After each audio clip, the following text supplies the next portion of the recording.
Welcome to Communion and Shalom. In this podcast, we are exploring how the biblical and historic Christian faith can engage sexuality, ethnicity, culture, and our local communities as we pursue the flourishing of God's kingdom. Our goal is to engage these topics charitably and with nuance. While we're largely shaped by our Side B, post-liberal, localist, and multi-ethnic perspectives, and we'll explain each of these perspectives on the show, we're eager to engage a variety of voices.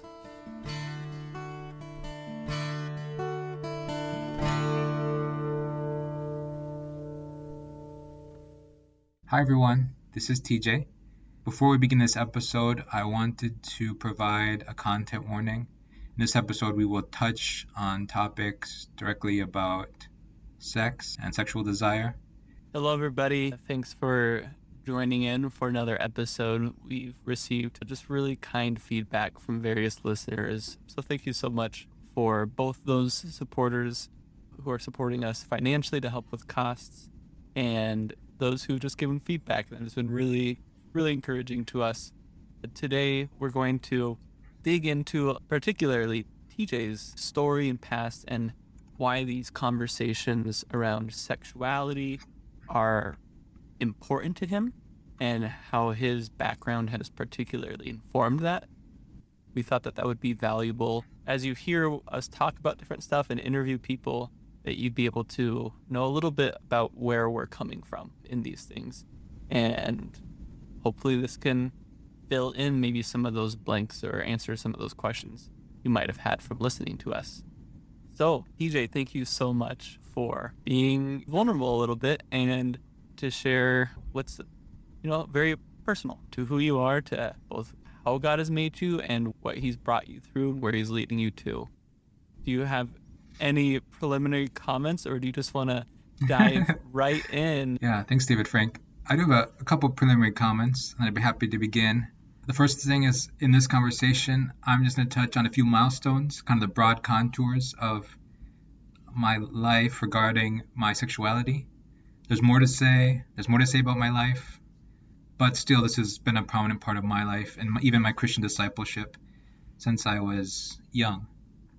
So yeah, I'm really thankful for this opportunity, and let me just begin. Great.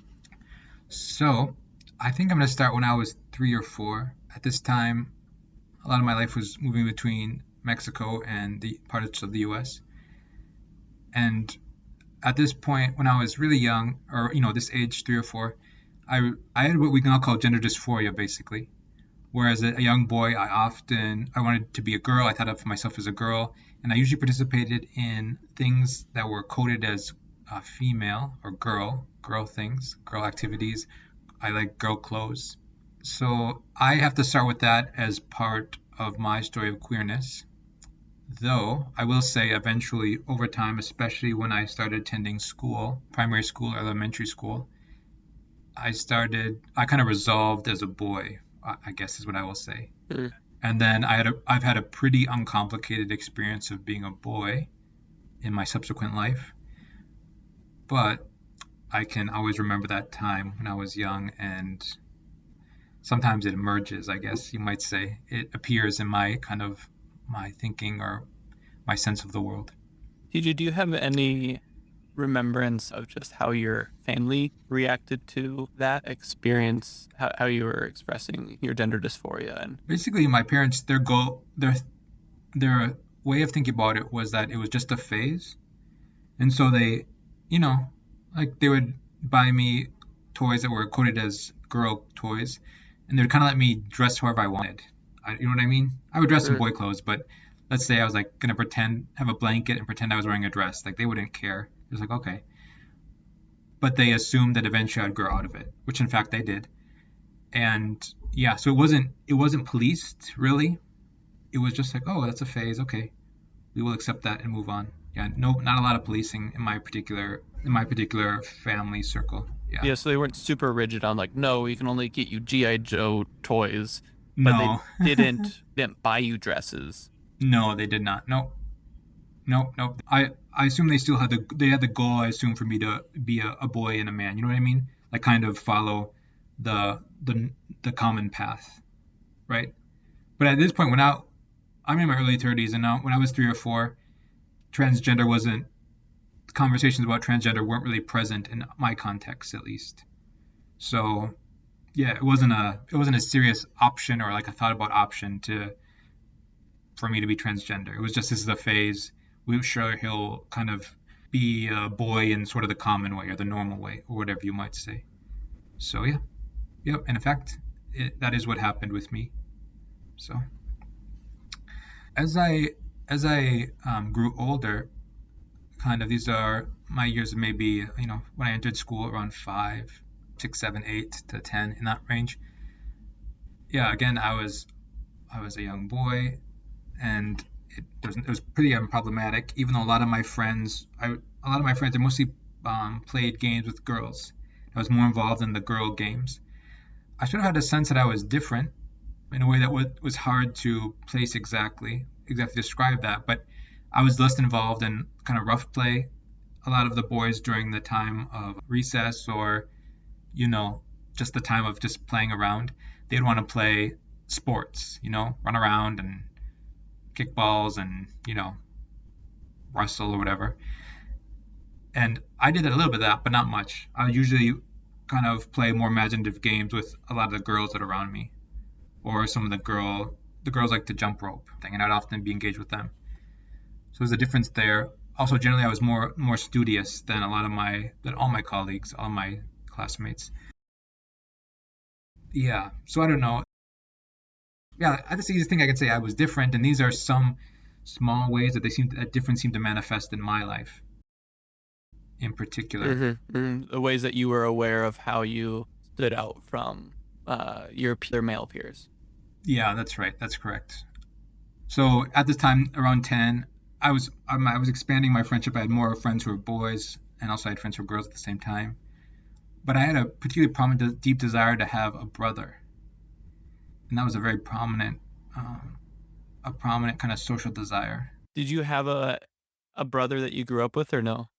Yeah, I had some brothers, but they're all younger than me. I kind of wanted a peer brother. Okay. Like my brothers were like young babies, Yep. basically. Yep. And I know a lot of people have this desire to have a deep desire to have a brother, but my desire seems stronger than some of my peers.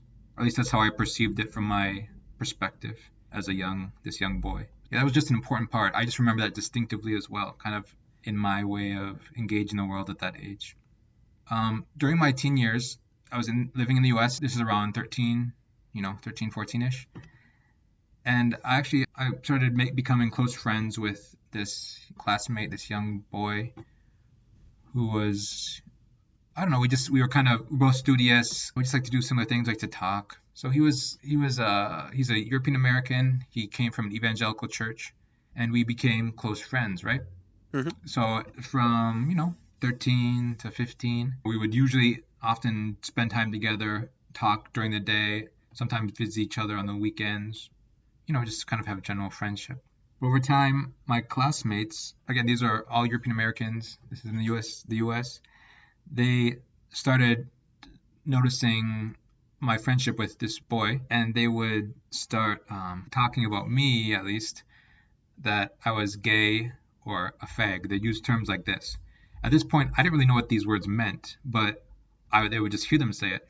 So they said those to you as well, not just to him. Yeah, they said it more about us, and I would hear it through, I don't know what to say, social back channels. Like I would hear about it through others, but I mean, it was never directly said to us, or at least to me. But I would just hear about it. And I don't really know what these words meant, but eventually, this particular friend, it was too much for him. He didn't like having this label attached, like connected to him in any way. And so from that, he eventually decided to like end our friendship. Now, a few comments. He and I we were never sexually intimate or involved. We're just young 15, 16-year-olds, Like it wasn't I didn't understand the words. I didn't really even know what men would do together sexually. You know what I mean? I guess that's what I can say. Like I didn't understand it.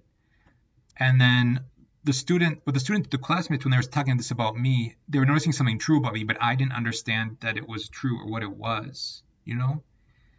Like by this time I had sexual desire, but I didn't have words to put what I didn't have words to describe kind of my sexual orientation, you might say. But my best friend, he couldn't handle it, and so he's ended our friendship. And it was traumatic in that time, in part because he was my best friend, also in some ways because he had led me to be a more committed Christian from my previous kind of Christian commitment or tradition. So we were we were friends in multiple spheres of our lives. Mm. His parents, they would talk with him, and this was kind of part of when he was kind of ending our relationship. He talked about this. His parents, they listened to a U.S. psychologist called James Dobson, who I think at this time he talked about same-sex sexuality, because in this time, this was in the early 2000s, in the U.S. these conversations were starting to get more heated around sexuality and same-sex sexuality in the public sphere and the personal sphere, right? Especially among Christians. So, anyways, his parents, they told him, and he kind of provided me this interpretation that they had noticed me. I guess sometimes my friend and I would wrestle, and I'd become aroused, and they had noticed that, I guess, and Mm.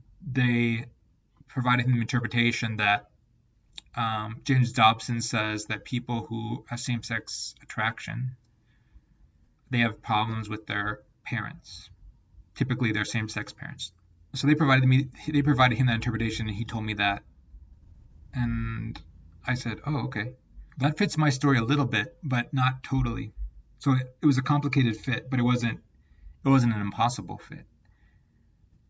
But that was still kind of the thought process he used. At the same time, I just want to mention this as well. We had a youth pastor who was helping kind of disciple both of us. And I started talking with him about some of my feelings, and realize he helped me realize more about that. Oh, I'm having like same-sex attraction was the phrase that was being used. And I said, yeah.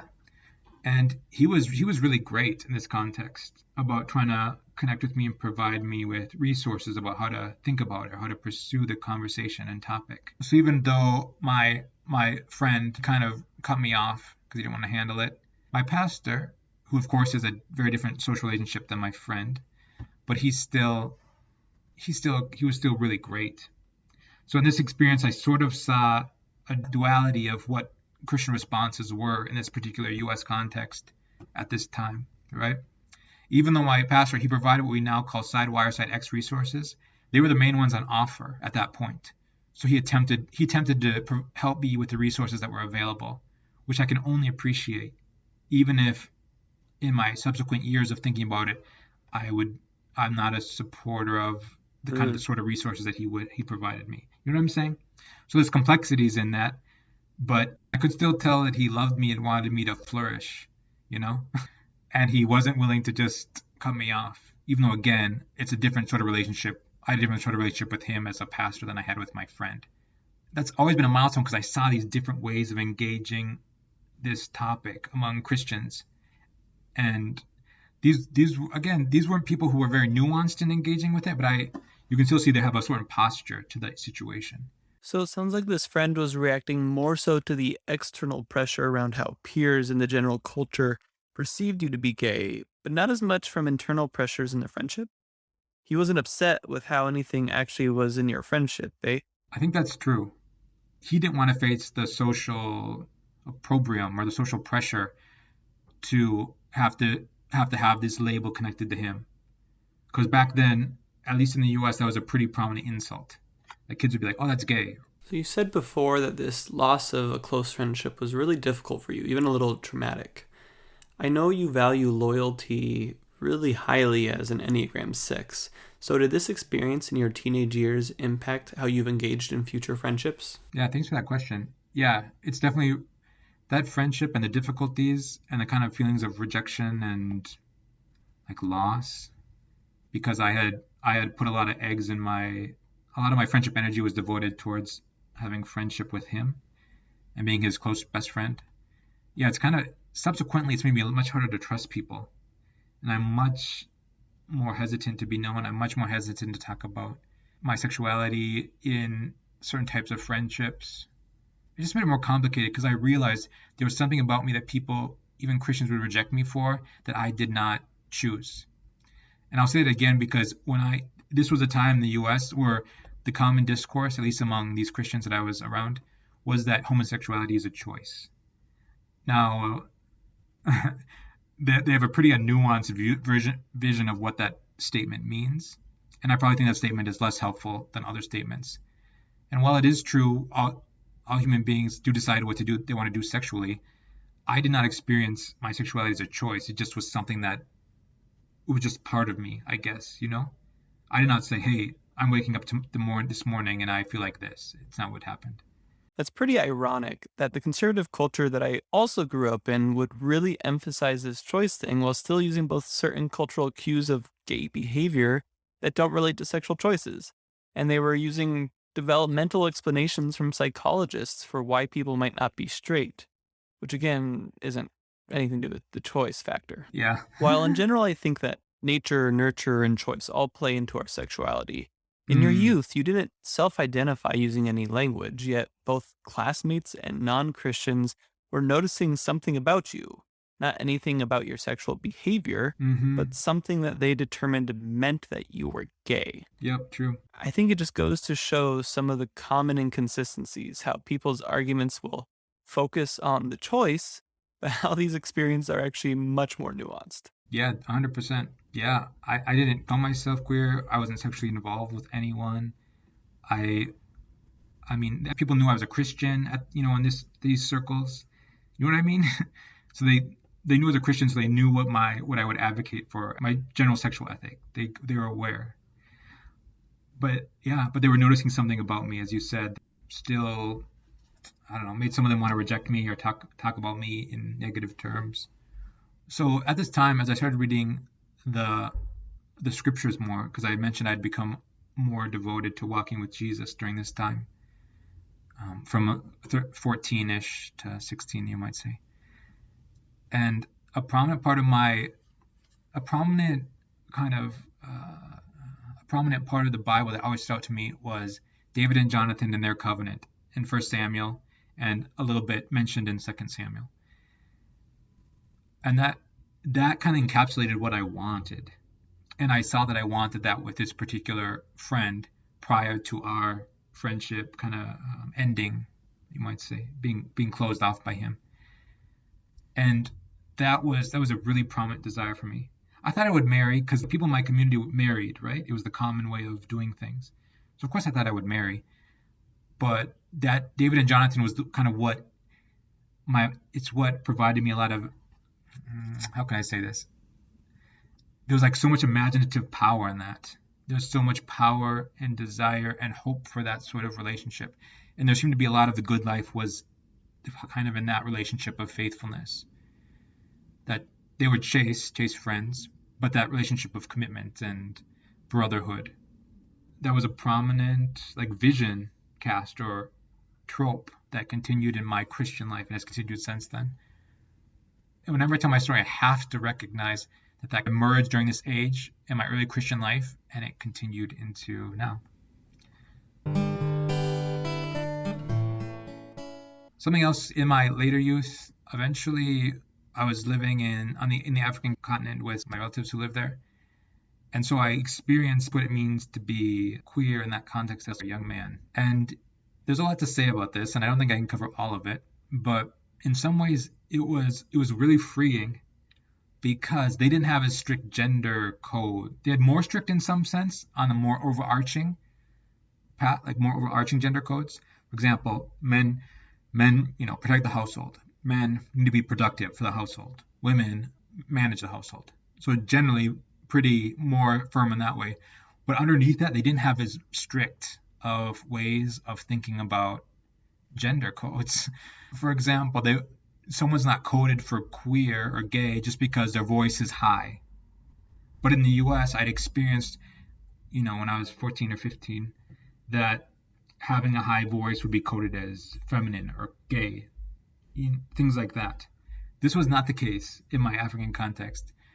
So it was more free for me at least, because you can tell if I'm wrong, David Frank, but I think I'm relatively straight passing, meaning unless I tell people, people would not usually know, even though apparently I wasn't when I was a youth. I was less straight passing because these kids were saying these things about me.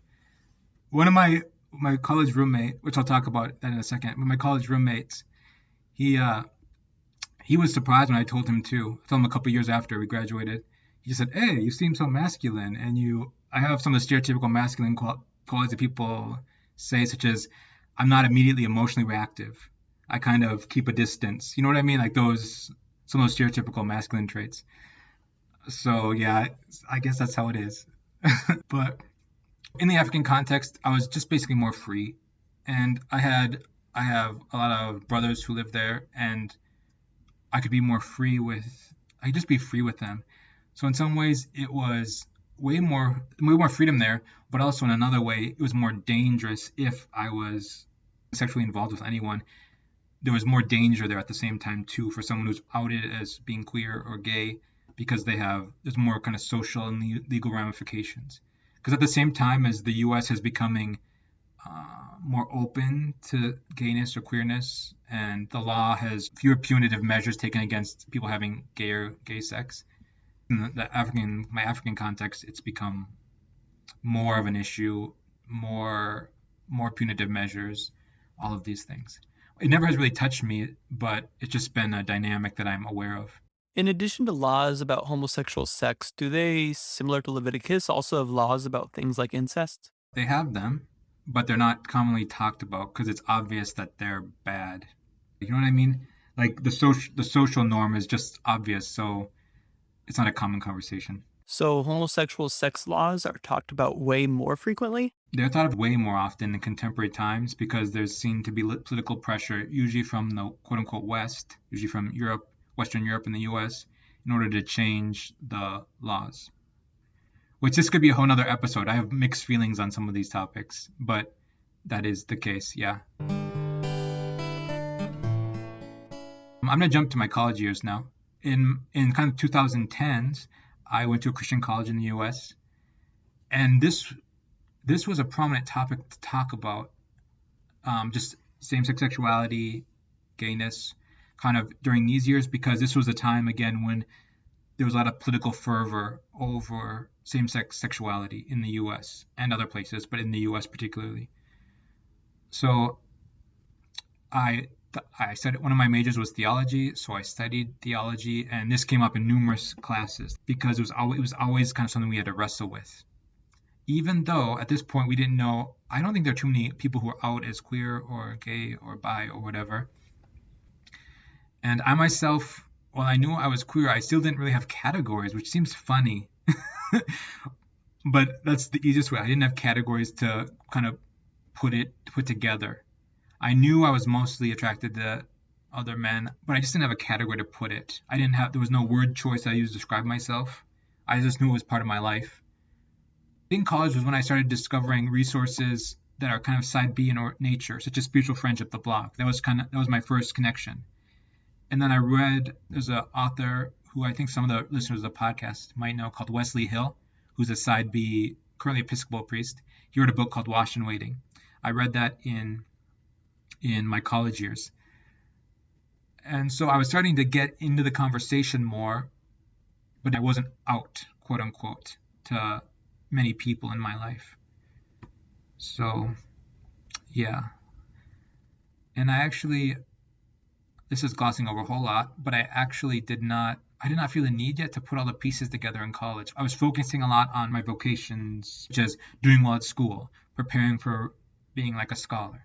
You know what I mean? Sort of those pursuits. Did you also pursue friendships, or were you completely absorbed into your studies? I was still pursuing close friendships. I actually mentioned in our first episode, I mentioned my college roommate named Joel, and he was a close friend of mine, and he still is. Yeah, I had close friendships, and I had a few select close friends that we're still in touch until today, 10 years later or whatever. So you were pegged as gay in high school, had a nice time in Africa, and only began to dip into online conversations on faith and sexuality in college. So When did you return to Africa, and how are you engaging this topic of same sex attraction and queerness later? So I returned after college. I returned to live with my relatives in the African continent, and we, I don't know, it was not prominent. I was just living life, working, growing professionally, trying to be part of the church, be part of my relationships, all of those things. But I still was connecting through this mostly through online resources, again, like spiritual friendship or occasional books or study about different topics regarding these things. I think I mentioned I'm a social scientist by background, so I was interested in engaging in social scientific research on these topics as well. So these things kind of started. And at this point, I guess you'd call me kind of implicitly side Y-ish, because I didn't use a label to talk about myself. And I was probably more against it, but it wasn't a very strong, committed stance or position. It was just sort of implicitly. But in this time, you did share with some people that you weren't straight. I started I started telling some of my close friends and people over time, like a few, one or two here, one or two there, that this was part of my life. Did those conversations go well? Yeah, they all went all right, surprisingly well. And I was nervous about some of them. Yeah, it can be hard. Again, because I had a bad experience with like a evangelical Protestant, like from a conservative church.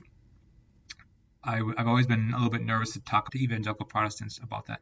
That's part of the reason why our mutual friend, I was hesitant to tell him because of his particular church background. Even though he's my friend and I like him so much, I didn't. I was worried, just worried how he would engage it. And then the next years from around 2010 to 2018 or whatever, this was mostly I mostly was studying this personally. But again, it wasn't a particularly prominent part. It was prominent in my life. It affected all parts of my life, but it wasn't like the key things I was thinking about in my life. Does that make sense? Even though as I got older, more and more, as there's mounting pressure for me to marry, it started to become more prominent over time. I didn't realize how late in life some of this conversation was to you, but I totally get that it just becomes a little more relevant when relatives are pressuring you to marry and you need to think about what shape your life will take. Yeah, 100%.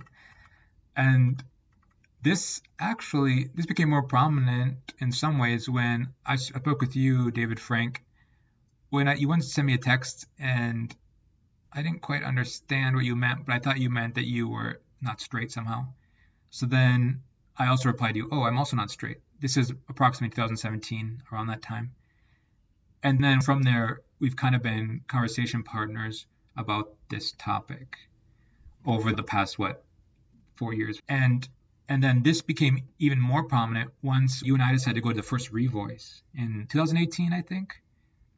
That's when I felt like I started to more understand the conversation, the community, the discourses that were on offer, how to think about these things. And I started to put more of the pieces together in my life.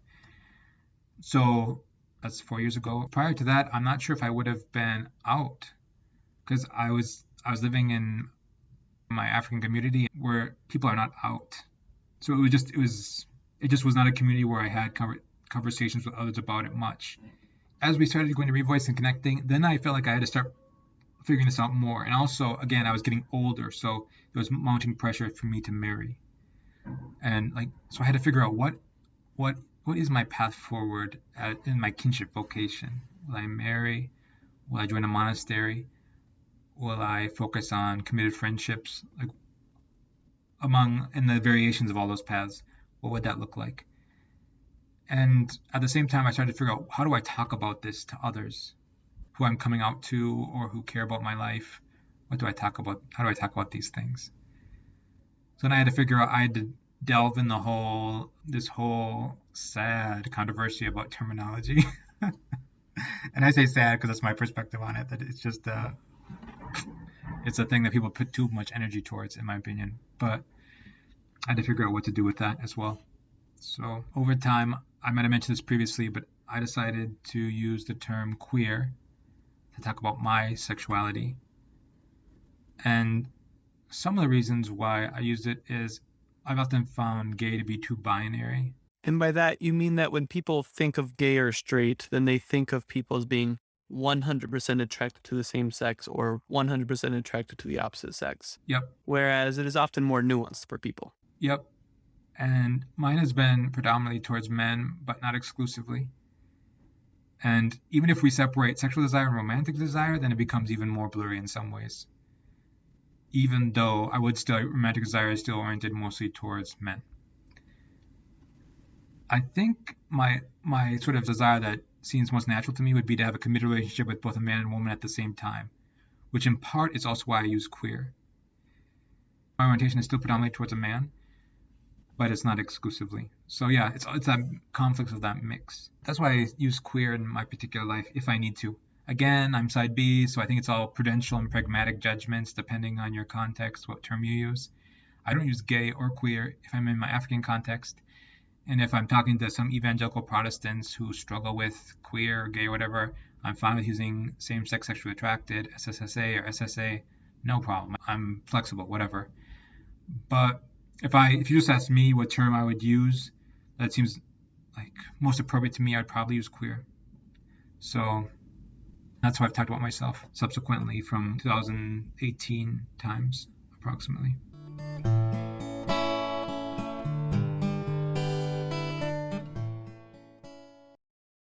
TJ, could you share what has compelled you to stay committed to the side B position?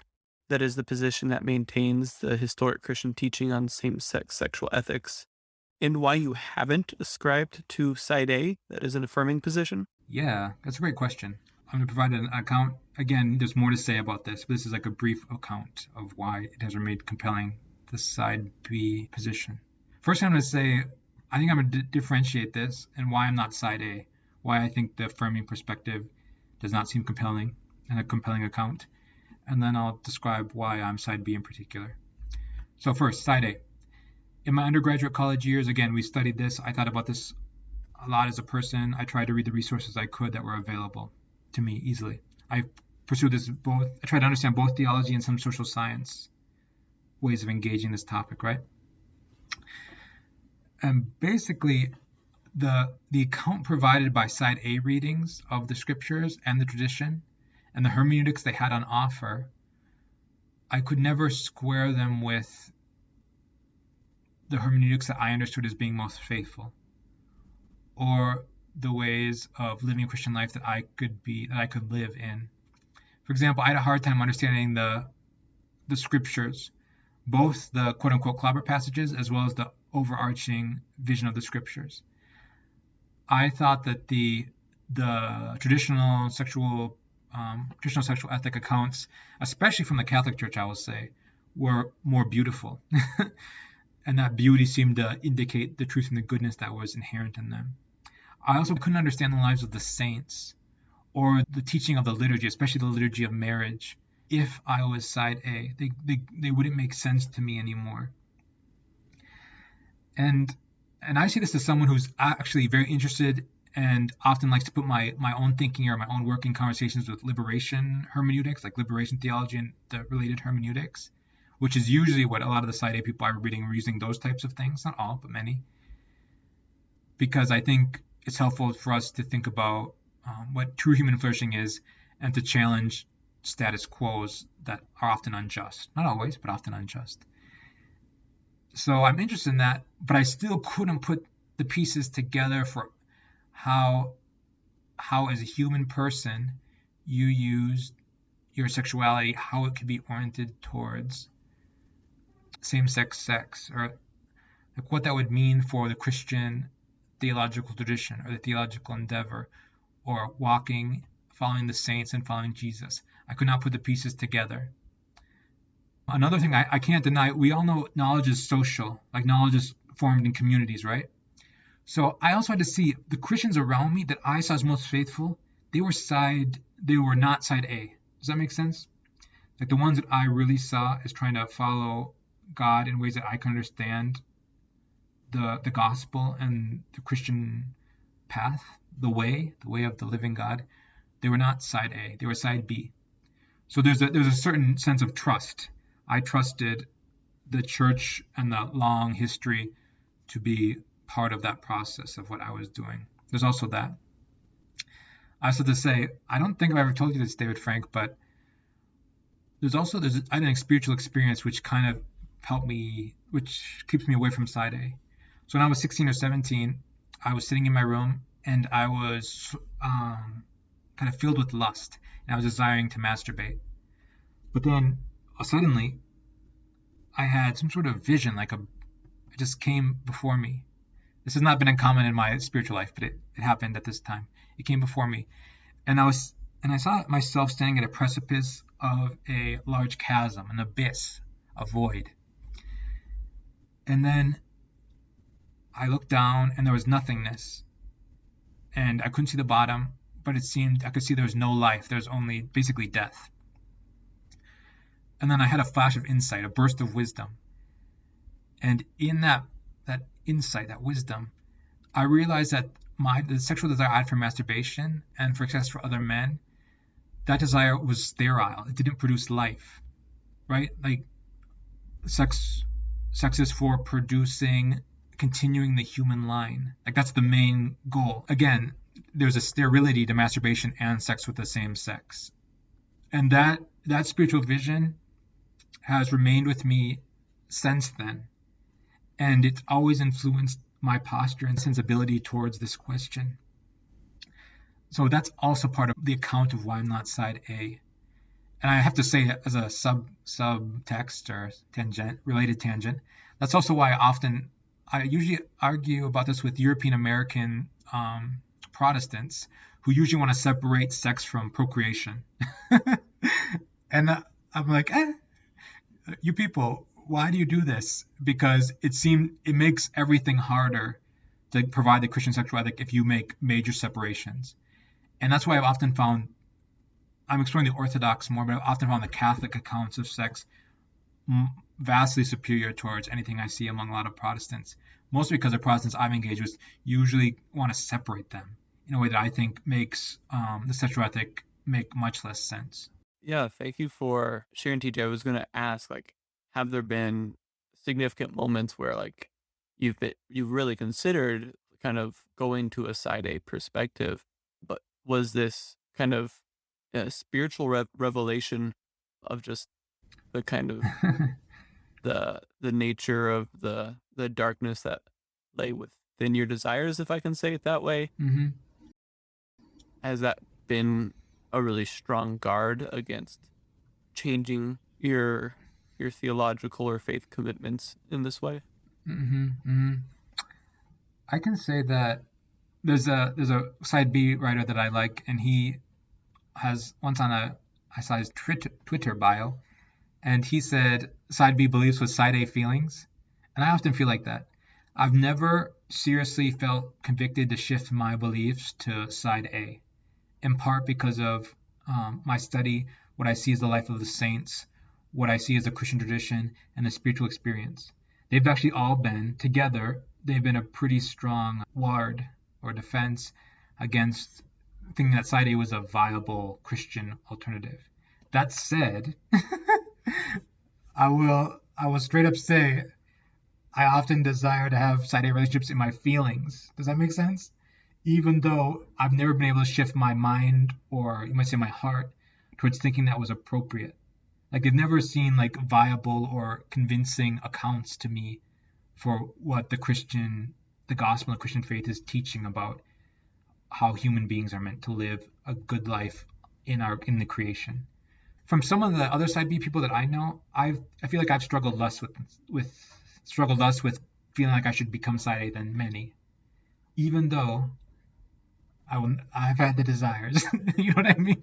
I've had desires to have side A relationships. Yeah, 100%. And it's still something that is part of my life.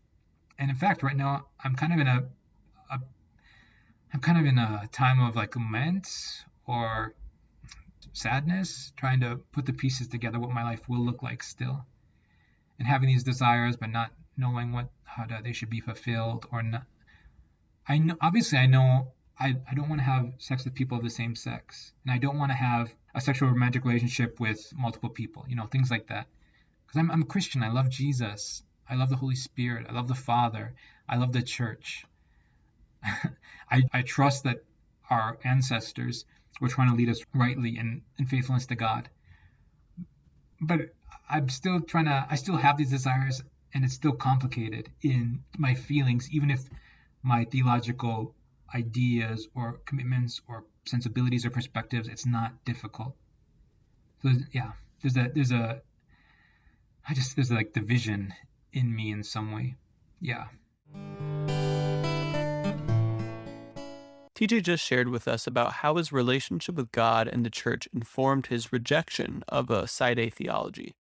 But after we recorded this episode, he had some more thoughts to share about how he perceives many side A ways of thinking as embedded in liberalist thought that are at odds with not only Christian thinking, but also at odds with non-dominant cultures throughout the world. So, David Frank, a few more thoughts about why I'm not side A. First of all, I usually see side A people that I know or thinkers that I read very normed by sort of the zeitgeist to the age, the contemporary ways of thinking and values that seem to be more informed by European liberalist traditions and kind of their emergent social formations like capitalism. For example, often they emphasize autonomy, individualism, liberalist norms of justice, which are individualistic. Also, usually therapeutic values such as comfort, convenience, sort of this progressive stance where, oh yeah, everything else was foolish before, but now that we have modern science, or now that we have psychology, or now that we have more ways of reading, or now that we know XYZ, that all these things were just backwards, benighted confusion from the past. Of course, not all sighted people think that, but the sighted people I engage with are often thinking in those terms and or mobilizing these values. Now, the way I understand Christianity is that these values are actually some sort of an outgrowth which is wrong, a development which is wrong, confusion somehow of what the sort of broad Christian tradition is trying to inculcate in people, the values and the ways of life that they want people to have. And in fact, I see liberalism and its sort of philosophical postures and positions as questionable, and often contrasting with Christianity. Part of why I'm a post-liberal and my sort of political orientation or ways of thinking about things. So insofar as I see side A people support this, it immediately makes me wary and wonder, why would I ever be side A? Because these are actually not the values that I think Christianity teaches from the beginning, and I think Christianity contends with this contemporary zeitgeist. And I think Christianity, just the spiritual DNA of Christianity, is from the beginning is not leading us that way. I also want to mention, I mentioned kind of the tradition in the past, but it's also important for me to mention that when I think about it, I want Jesus, the apostles, the church mothers and fathers to recognize me as walking in the same way of life, along the same spirituality as they themselves were walking.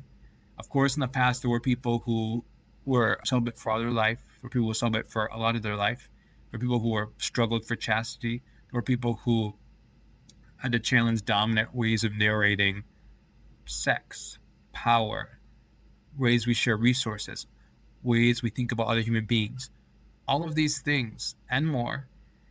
And I want to walk in that. I want them to recognize me as part of our people. So because of that, I have a harder time being side A, because I think that if I was side A, they would no longer recognize that I'm trying to walk in the same spirituality. Of course, I think the spirituality they offer is much more than just a personal sexual ethic. It's also engaging the structures that we live in.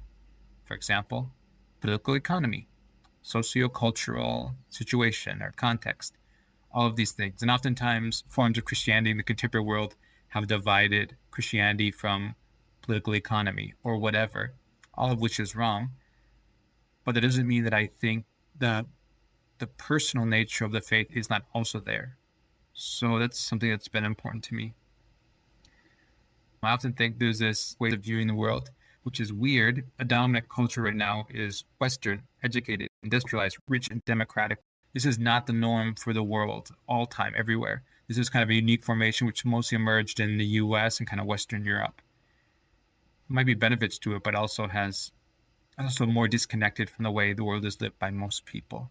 And I think more disconnected from Christianity in many ways. Second, I think orthopraxy or right living and orthodoxy, right belief and right worship, are intimately always together. Christianity is a way of life. So people try to situate themselves, posture themselves, orientate themselves towards living in a way faithful to God in all aspects of life. Again, not just personal ethics, but also existing as a person in structures of power, value, knowledge, resources. And I think that in some way, having a good way of life or living rightly is in some way more has a preeminence toward orthodoxy in some sense, in that even if we cannot actually articulate orthodoxy well, like if I can't articulate well the Trinitarian formulations, if I cannot articulate well the whole theology of the body, why we try to live sexually the way we're trying to live, that's okay. But because the most crucial thing is that I try to live a faithful life. Like I try to love God and love my neighbor amidst kind of being faithful in the whole creation.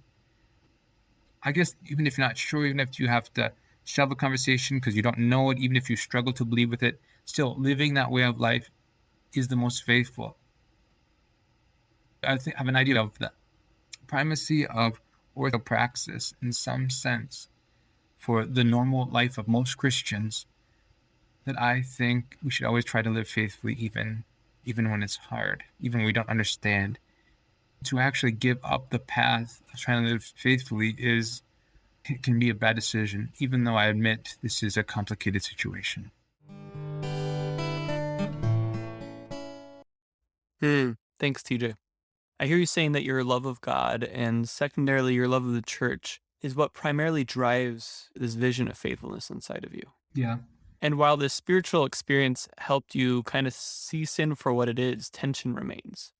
Not simply tension from remaining sinful desires, but also tension from trying to discern very practically how your life is going to be set up. Will you be married? Who will your emergency contact be? Where and with whom should you plant yourself? Yeah. In a lot of ways, these questions and tensions are the same that are experienced by all single people, because we come from such a couple-oriented culture in the West that singleness feels very disconnected. Yeah, true. It can feel very unstable and insecure regardless of sexual orientation. Yeah, I think that's right. For a queer person, the shape of the desires are not easily matched in marriage necessarily.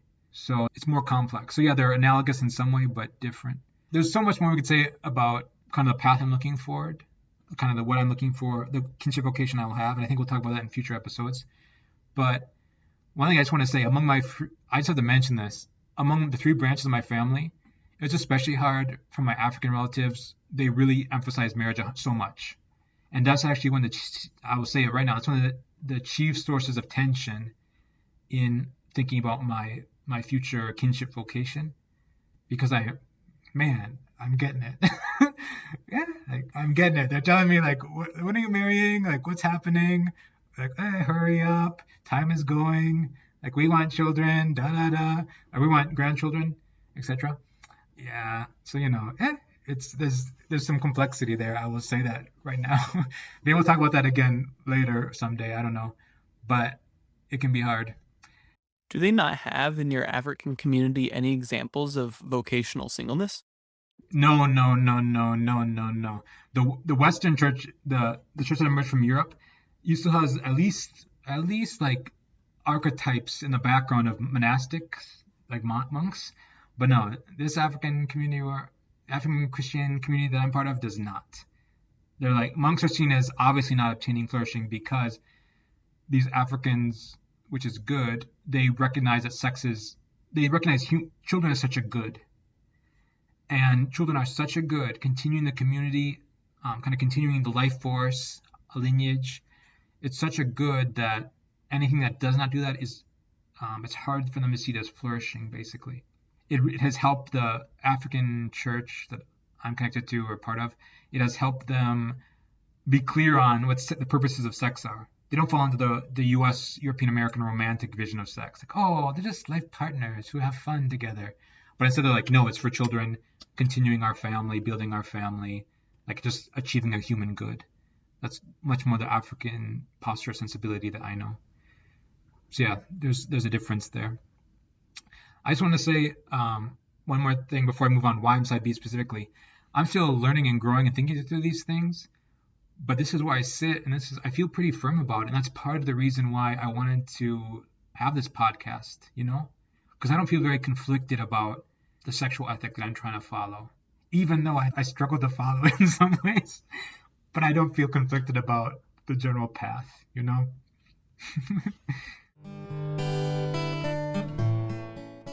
So I mentioned why I'm not side A, and I want to talk about why I'm side B and not side Y or side X. Basically, as I said, I didn't find side A as I count very persuasive. Specifically, I am side B because I became convinced of an account of queerness that it's more than just same-sex sexual attraction.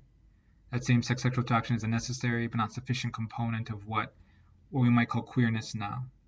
And even as I started to allude, before I had sexual attraction, I still had desire to have close brotherly friendships with some. And that seemed like I had a stronger desire than a lot of my classmates. And I see it as something good. So I basically see there's multiple strands of attraction, emotion, and desire involved in what I think of as queerness. And one of those is something I think is disordered, the same-sex sexual attraction. But I don't think that can define all of what it is.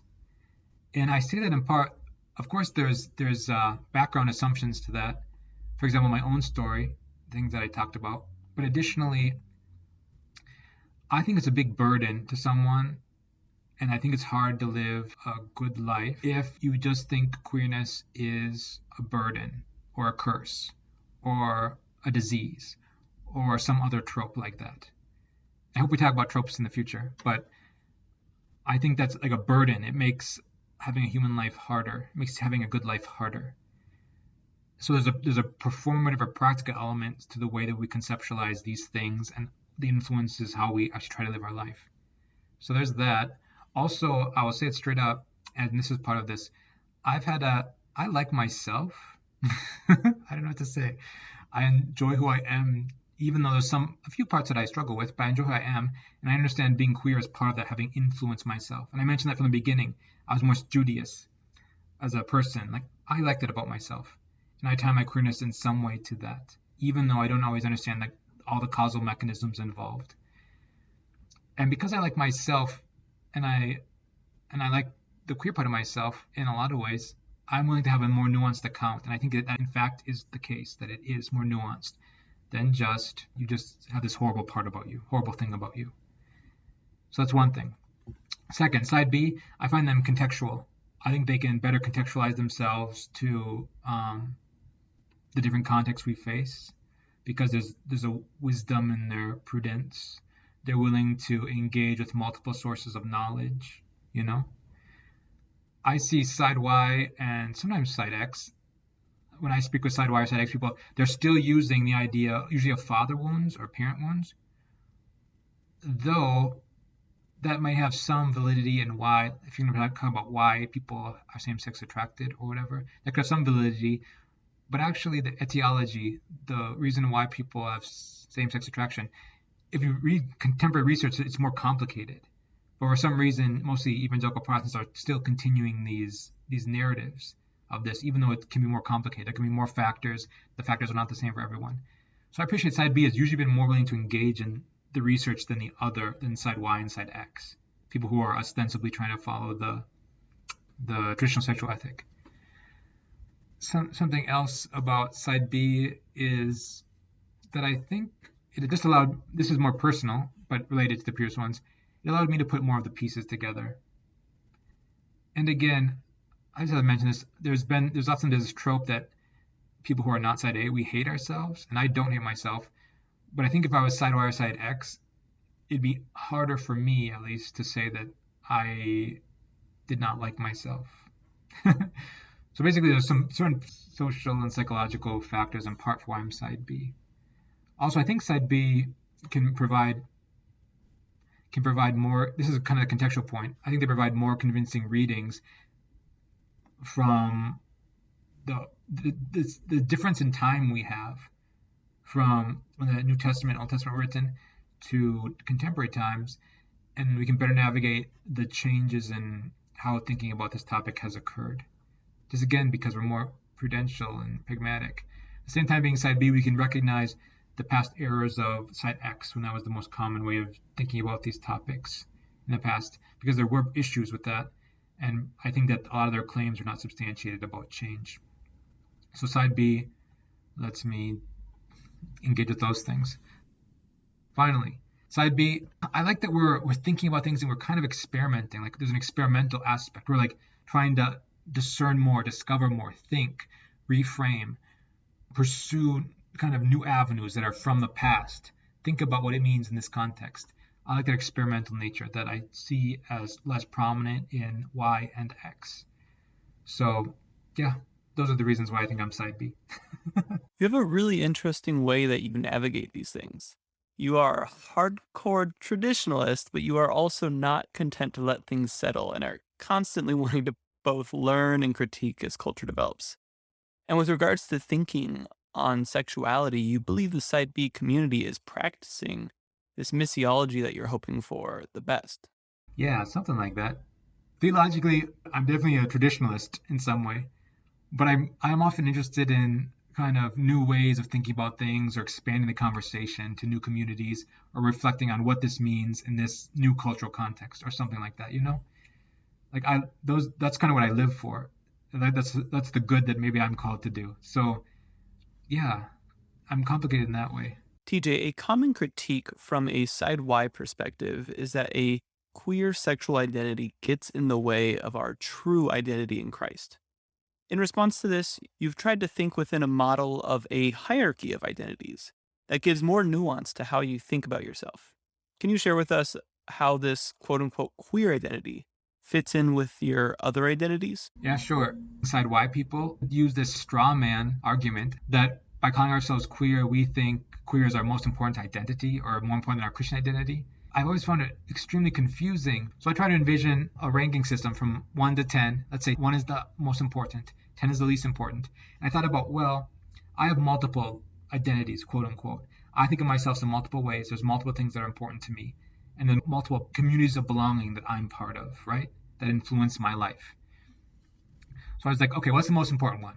And I would say a son of God. I mean, I'm both a man and I'm a Christian. That's the main pathway, the main community of belonging I'm trying to be part of. Even if I fail, that's kind of the goal, right?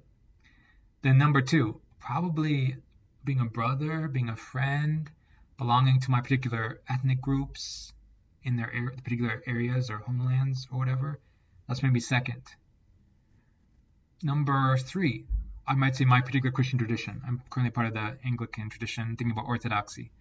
So that's pretty important. That really shapes my life, the sensibilities I have, the faith, what I try to accomplish as a Christian, kind of, yeah, how I worship, how I pray. And number 4, I was like, well, I guess I've always thought of myself as sort of a scholarly vocation where I do research. So that'd be another one.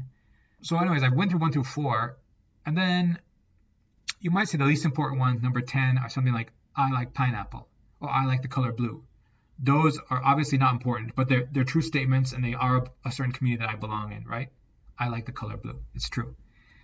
But then if we jump to, I've done through the first 4, let's jump to 5. Maybe queerness would come 5 because it does influence my life in important ways. And I'm happy to be able to name it. It has real causal influence in my life.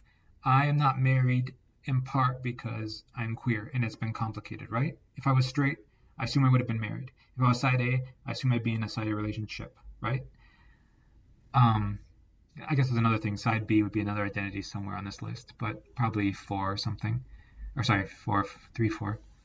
But being queer is still there. But you can see, you can have a complex ranking or hierarchy of your identities and still think that your Christian identity is most important and not think and recognize that queer is part of this list of identities, but it doesn't have prominence over the others, even if it touches all parts of your life. So the meta narrative I'm trying to live within is a Christian one, but that doesn't mean that I'm not queer or it does not influence my life. And I say that in part because queerness helps us recognize both the shape of our lives and our discipleship and connect with people. It also helps us recognize, like I talked about rejection I've had being queer when I was young. And I can name that, right? I can name the way it made my life more complicated or more distant. Yeah, that piece is what I particularly associate with being able to just name the experience that I have in common with others so that we can work together and speak plainly about how God is calling us as brothers and sisters to take our lives as they are and give them fully to Him for His glory. I hope to think about how we can do this more and how sharing my own story can be fruitful in these ways. Yeah, true. Yeah, I look forward to hearing your thoughts, and I know our conversations will continue. So we shall see what emerges in the conversations into the future. Well, that wraps us up for today. Thanks for sharing your story and perspective, TJ. For our friends listening, please share this podcast or episode with anyone you think might be interested. Also, on our Anchor page, which is linked in the show notes, you can leave us voice messages and questions. We'd really love to hear from you.